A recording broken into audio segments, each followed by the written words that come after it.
Hello সবাইকে, কেমন আছো তোমরা সবাই? আশা করি সবাই খুব ভালো আছো। আজকেও আবার ব্লগটা শুরু করলাম সকাল থেকে। আর এই যে নিচে উপরের বিছানাটা গোটাবো, তাই যে মাম্মাম লটা করে দিচ্ছে। বলছি উঠ উঠ, চলো একটু উঠো। এই দেখো সোয়েটার পরাই, চলো এগুলো পরাই।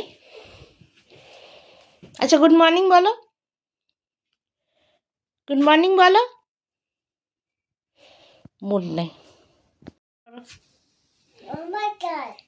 আমার নাম কি বলো, তোমার নামটা বলো, বলো বলো। আমার নাম কি? কি নাম তোমার? হ্যাঁ বলো কিসের কি নাম বলো। চলো শরীর তো এটা পড়া হয়ে গেছে, এবার আমি বিছানাটা গুটাই। তুমি আসো, নামো নামো, আসো।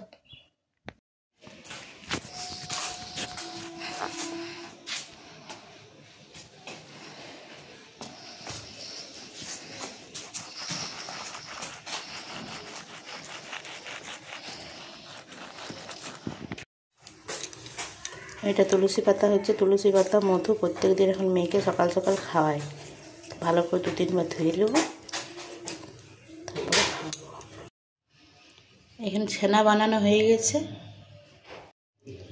তুলসী পাতা মধুটা আমি মেয়েকে খাওয়াই দেবো।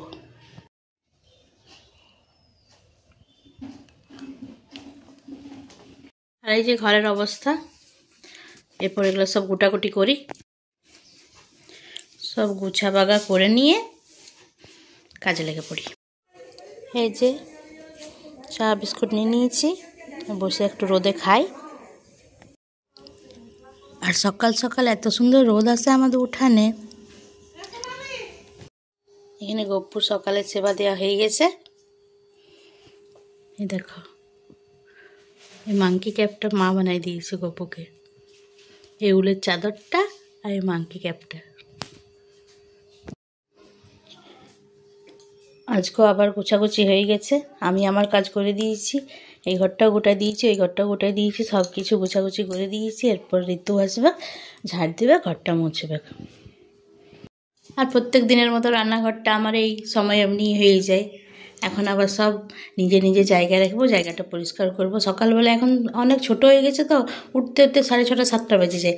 তারপর তাড়াতাড়ি 8:30টার মধ্যে ডিউটি যায় সিনহাবাবু, দিয়ে তার মধ্যে তাড়াতাড়ি মানে সব কিছু ছেড়ে পর আগে ডিউটি পাঠায়, তারপরে আমি চা খাই, কাজ করি, অমনি করে দেরি হয়ে যায়। তারপরে ওই ঠান্ডা দেখলে এখন সব কিছু পরিষ্কার করব, কেন কি এমনি গজাথপো তো আমি রান্না করতে পারবো না। এখানে আবার সর উঠায় রেখেছি ঘি বানাবো বলে। আর এই দেখো ধনে পাতার অবস্থা দেখো, বাগানে হচ্ছে না। আমাকে সিনহাবাবু বলে, বুঝতে পারো নাই তো, বাগানে হচ্ছে, যত্ন করে রাখো না। সত্যিকারেরই, যখন 10 টাকার করে কিনছিলাম এইটুকুনি দিতেও নেই ভালো করে, তখন বলতাম একটু দাও একটু দাও, ঘুগনি টুগনি করলে ভাল লাগে দিতে।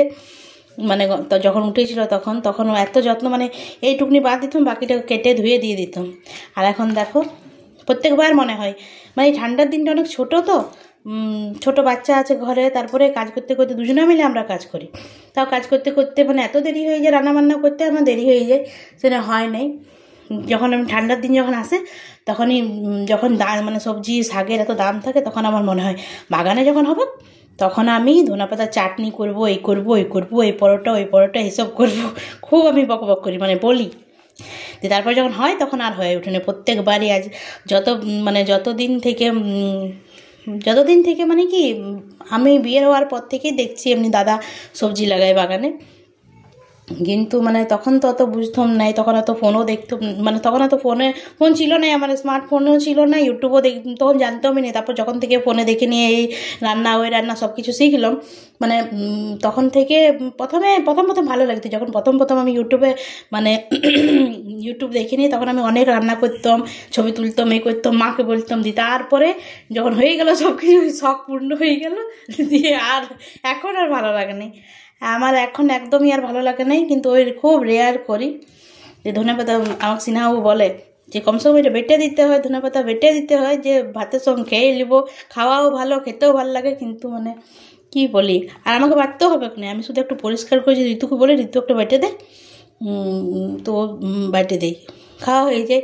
কিন্তু ওই যে মানে মনেই থাকে নি আমার, আর এটা আমি জানি মনে থাকে নি আমার। বাগানে সচরাচর সবার তো কিনে কিনে খায়, সেই জন্যে সবারই হয়, সবাইকে দেখি যে ধনেপাতা, মাইমারা বলে ধনেপাতা চাটনি, আর আমাকে আবার বলে যে তোমাদের বাগানে হচ্ছে তো, ফ্রিতে আসছে সব কিছু, শুনে বুঝতে পারো নি।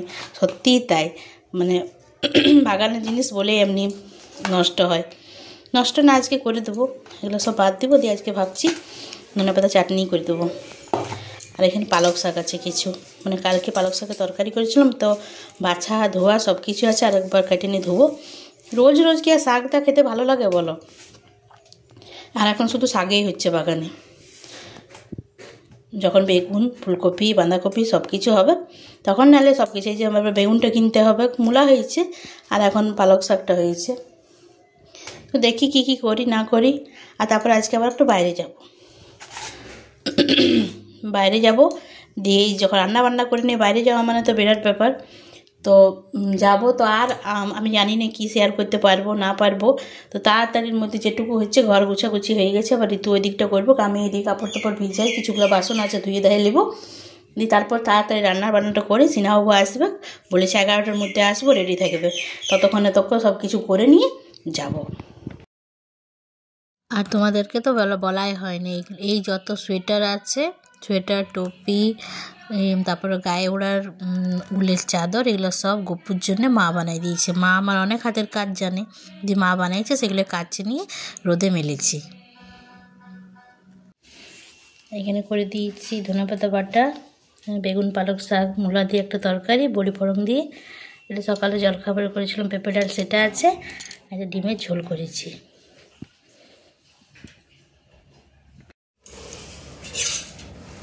পাতলা পাতলা টমেটো, বেশি করে টমেটো, ধনেপাতা, কাঁচা লঙ্কা সব দিয়ে, আলু দিয়ে, ডিম দিয়ে ঝোল, ডাল আর করিনি। আর রান্না বান্না সব কিছু করে নিয়ে এই যে রেডি হয়ে গেলাম। বললাম তো বাইরে যাব, সেই যাবার জন্য রেডি হয়ে গেছি। চলো তাহলে যাই, বাইরে কোথায় যাচ্ছে সেটা তোমরাই দেখো। আর দেখো, আমরা চলে এসেছি পুরুলিয়া। পুরুলিয়া এলেই বাজার কলকাতা ঢুকি, মানে যদি কিছু আমার কেনাকাটা করার থাকে তো বাজার কলকাতা ঢুকি। এখানে কি বাজার কলকাতার কালেকশানগুলো আমার ভালো লাগে, আর এখানে মানে সাধ্যের মতন থাকে, কম দামে থাকে, বেশি দামিও থাকে, যেমনি দেখবে মানে 500-600 টাকার মধ্যে তুমি পছন্দ মতন জিনিস পাবে। তো সেই জন্যেই শীতের কিছু কেনাকাটা করার আছে মেয়ের জন্যে। ছোট বাচ্চারা তো দিনে দিনে বাড়ে, তো আগের বছরগুলো দেখছি এবছর আর হচ্ছে না মানে কি, যদি গাটা হচ্ছে তো হাতগুলো ছোটো হয়ে গেছে, আর ফুল প্যান্টগুলো দেখছি 3/4 প্যান্ট হচ্ছে। তো বললাম চলো, আজকে ঠান্ডাটাও কম আছে, আর সিনহাবাবু বললো যে আমার যে কাজটা আছে সেটা 11টার মধ্যে কমপ্লিট হয়ে যাবে। তখন বললো আমি ফ্রি আছি, তখন বললাম চলো তাহলে ঘুরে আসি। আর এই দেখো, আরেকজনকে দেখো, এমনি তো কোথাও গেলে কোল থেকে নামবে না, যদি বলি দেখো সবাই হাঁটছে তুমি একটু হাঁটো, তখন বলবো না, তখন কোলে লাও। আর এইখানে দেখো, হাত ধরে নাই, কোলে নিতে হয় না, কিচ্ছু না, নিচে আবার গোটা গট সিঁড়িতে করে চাপছে, মানে আমাকে বলতেও হয় না যে আমি উপর যাবো। আমি নিচে দেখছিলাম, নিচে দেখছি সিঁড়িতে চাপিছে। আমি বলছি যে কোথায় যাচ্ছিস? না বাবা গেছে, ওর জেন্টস সেকশনটা উপরে আছে, ওর বাবা গেছে, সে পেছনে পেছনে তিনিও চললেন। তো উনি যখন গেলেন তখন আমাকেও তো আসতে হবে, সেই আমিও চলে এলাম তার পেছনে পেছনে। তারপর পছন্দ করে নিয়ে তাকে পরায় দেখে সব কিছু করে কেনাকাটা করে নিয়ে আমরা চলে গেলাম। এখানে বাসস্ট্যান্ডের কাছে লেগেছে কাশ্মীরি মেলা। সিনহাবাবু বললো এখানে জিনিসপত্র ভালো পাওয়া যায়, এগুলো সব বাইরে ভুটানিয়া বলা নেই, ভুটানিয়াদের কাছে জিনিসপত্র ভালো পাওয়া যায়, চলো। মানে এতদিন হলো আমি কখনো এখানে মানে এমনি জায়গায় যাই পর কিনি নেই, কিন্তু বললো যে সিনহাবাবু যে ভালো, এখানে জিনিসপত্র ভালো পাওয়া যায়। তো বললাম চলো তাহলে যাই। আমি দোকানেই কিনেছি, এর আগে এমনি মেলাতে কিনি নেই কোনো দিন। অনেক দিন থেকেই দেখছিলাম যে বসেছে, এখানে বসেছে, আবার অনেক জায়গায় তো মানে পুরুলিয়ার মধ্যে অনেক জায়গায় এমনি মেলা লাগায়নি বসেছে। যখন ভাইফোঁটার সময় গেলাম তখনই দেখেছিলাম যে তখন ভিড় ছিল না, তখন তো ঠান্ডা পড়েনি। এখন দেখছি যে ভালোই ভিড় হচ্ছে, আর প্রচুর স্টক, প্রচুর জিনিস, দিয়ে এখানেও দেখে নিয়ে একটা সোয়েটার আমি পছন্দ করে নিলাম, সোয়েটারটা খুবই সুন্দর হয়েছে। তারপর চলে গেলাম বোনের বাড়ি। বোনের বাড়ি পুরুলিয়া এলে বোনের বাড়ি যেতেই হবে। আমি যদিও বলি যে না যাবো নেই, কিন্তু ওই যে আমার ব্লগ দেখবে, যদি জানতে পাই তখন রাগ করবে। যখনই আসি তখনই বলবে যে দিদি তুই আসবি, দুপুরে খাওয়া দাওয়া করবি। সেই গেলাম, যে এরপর দুপুরবেলায় খাওয়া দাওয়া করলাম বোনের বাড়ি, দিয়ে ওখান থেকে আবার তাড়াতাড়ি পার হয়ে গেলাম, কেন কি ঠান্ডা মানে সন্ধ্যা হয়ে গেলে ঠান্ডা লাগবে। তারপর আজকে আমাদের আবার বাড়ি যেয়ে পর আবার রাত্রেবেলায় যাওয়ার আছে, মানে ওখানে আমাদের পাশে মিনা বাজার লেগেছে। দিয়ে আমরা সবাই মিলে যারা আমরা একসাথে উঠি বসে সবাই ঠিক করেছিলাম আমরা গাড়ি করে যাব মিনা বাজার দেখতে।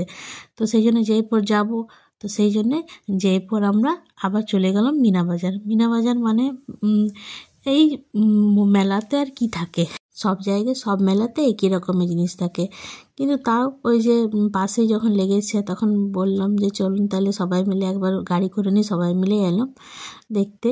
আর দেখছিলাম 40 টাকা হরেক মাল, 15 টাকা হরেক মাল, 20 টাকা হরেক মাল, মানে যাবতীয় ছোটোখাটো জিনিস মানে পাওয়া যায়, মেলাতে পাওয়া যায়।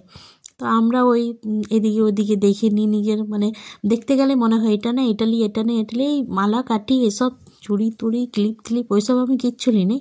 ওই টুকিটাকি জিনিস মানে 10 টাকা হরেক মালের একটু কোনো কিছু নিলাম, মানে কোটা বাটি ঘরের কাজে জিনিসই নিয়েছি, ওইসব নিলাম। দিয়ে ঘোরাঘুরি করছিলাম, মাইমারাও দেখছিল। তবে একটা জিনিস ভালো লাগলো যে ফাঁকা ফাঁকা ছিল, মানে অনেক দিনই হয়ে গেল প্রায় 3-4 দিন হয়ে গেছে, এখন অনেক দিন থাকবে মেলাটা, তো ফাঁকা ছিল মানে আমরা যে সময় গেছি সেই সময়টা তো ফাঁকা ছিল। তাই আর ভিড়ের মধ্যে ভয়ও লাগে, আমার তো ভয় লাগে ভিড়ের মধ্যে যে হারাই যাবে। মেয়ে যেমন মেয়ে এদিকে ওদিকে চলে যায়, কিন্তু এখানে আমার মেয়ে আর গোল থেকে নামে নাই। আর এই আমি দেখছিলাম যে কি আছে কি না, তো সেদিনকে যে লক্ষ্মী মেলাতে গিয়েছিলাম ওই একটা ব্লগে দেখছি ওখানে কিন্তু খুব ভিড় ছিল, ভয় লাগছিল, কিন্তু এইটা ফাঁকা ফাঁকা। তো আর বেশি মেলাটা বেশি বসেও নেই, যে কটা 7-8টার মতন দোকান বসেছিল, সেই জন্য বেশি ভিড়ও নেই। কিন্তু ভিড়টা হলো পরে, যখন আমরা আবার আসবো তখন ভিড়। আর এখানে এটা বাচ্চাদের, কিন্তু ওই ওগুলো আমার সম্পর্কতে ননদ হয় আর মেয়ের হয় পিপি। তো আমি বললাম এগুলো তো কেউ চাপার লোক ছিল না বেশি, দিয়ে মেয়েকে বললাম চাপতে, মেয়েকে আর রিদ্ধিকে বললাম চাপতে, দিয়ে রিদ্ধি তো চাপবো কিন্তু মেয়ের ভয়। তখন ওই যে ছেলেটা ছিল তাকেই বললো যে আপনার বড়োদেরকে অ্যালাউ আছে, তখন বললো আপনাদেরকে তো না, আমরা চাপবো না, এই ভূমি আর অন্বেষা যদি চাপে, বললো হ্যাঁ চাপো। দিয়ে তখন যেহেতু বন্ধ হয়েছিল তখন যে 4 জন তো 4 জনেই চাপুক, সেই জন্যে বললাম যে পিপির সঙ্গে তুই চাপ। দিয়ে অন্বেষার সঙ্গে মেয়েকে চাপালো। তো প্রথমে ভয় করছিল, 2বার ঘুরলো তো চুপচাপ ছিল, তারপর দেখো মাতুনি দেখো, বললাম প্রথমবার না চাপলে ভয়টা কাটবে না। এরপরে অনেক জায়গায় বলেছিলাম, অনেক মেলাতেই বলেছি, কিন্তু চাপে নেই কখনো। আর এই দেখো পুরো ফাঁকা একদম, এগুলো কত অন্য মেলাতে ভিড় থাকে সবাই বসে থাকে, এদিকটা পুরোটাই ফাঁকা। গেলাম তখন তো একদমই ফাঁকা ছিল। এবারে আমাদের আসার সময় টুকিটাকি কিছু খাবো, মেলা গেলে তো খাওয়া মাস্ট, একটু কিছু খাবো তারপরে ঘুরে আসবো। আর বেশিক্ষণ আমরা ছিলামও না, কেন কি ঠান্ডা ঠান্ডা লাগছিলো, ফাঁকা জায়গার মধ্যে তো মেলাটা। তো ওই ফুচকা চাট ওইসব খেলাম আমরা, তারপরে ঘর চলে এলাম ঘর। তার কারণ তাড়াতাড়ি চলে এলাম, গিয়েছিলাম ওই 6টার মধ্যে, এখন ওই 8টা বাজছে, চলে এলাম। বেশি গেলাম যখন তখন বেশি ভিড় ছিল না, ফাঁকার মধ্যেই ঘুরেছি, টুকিটাকি কেনাকাটা করেছি। আর তারপর 7টার পর দেখছি ভিড় হচ্ছে, দিয়ে তখন বললাম যে আর মানে ছোটো বাচ্চা নিয়ে গেছিলাম, তারপরে আবার ওই যার মামার গাড়িতে গিয়েছিলাম তার আবার রিজার্ভও আছে, সেই জন্য আর বেশি দেরি করলাম না। 8টা বাজছে, এখন চলে এসেছি ঘর। তো চলো আজকের ব্লগটা এখানেই শেষ করছি। যদি ব্লগটা ভালো লেগে থাকে তো একটু সাপোর্ট করো, সঙ্গে থাকো, আর আবার দেখা হবে অন্য একটা ব্লগে। চলো টাটা।